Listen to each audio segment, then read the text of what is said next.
یہ رمضان کی چھوٹی چھوٹی سنتیں ہیں جو اکثر ہم روٹین میں بھول جاتے ہیں، لیکن ان پر عمل کا جو اجر ہے وہ بہت بڑا ہے۔ سب سے پہلا، سحری کو لیٹ کرنا۔ آپ صلی اللہ علیہ وسلم نے فرمایا، میری امت خیر پر رہے گی جب تک افطار جلدی اور سحری دیر سے کرتی رہے گی۔ سحری کو لیٹ کرنے کا مطلب یہ نہیں کہ فجر کا وقت ہو جائے، بلکہ آخری وقت تک سحری کرنا اور افطار جلدی کرنا۔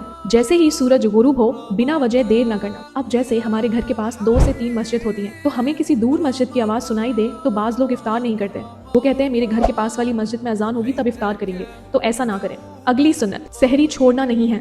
حدیث میں آپ صلی اللہ علیہ وسلم نے فرمایا، سحری کرو کیونکہ سحری میں برکت ہے۔ اگر بھوک نہیں ہے، نیند زیادہ آ رہی ہے یا کچھ پکا ہوا نہ ہو، پھر بھی سحری چھوڑنی نہیں چاہیے، چاہے صرف 1 گھونٹ پانی یا 1 کھجور ہی کیوں نہ ہو۔ اگلی سنت، افطار کی دعا پڑھنا۔ افطار کھجور سے کرنا، اگر کھجور نہ ہو تو پانی سے۔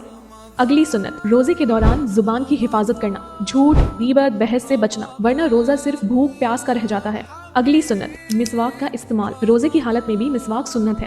اگلی سنت، زیادہ سے زیادہ قرآن کی تلاوت کرنا۔ رمضان قرآن کا مہینہ ہے، قرآن کو صرف پڑھیں نہیں سمجھیں بھی۔ اگلی سنت، صدقہ چپ چاپ دینا، چھوٹا ہی صحیح لیکن روزانہ کچھ نہ کچھ اللہ کے راستے میں دینا۔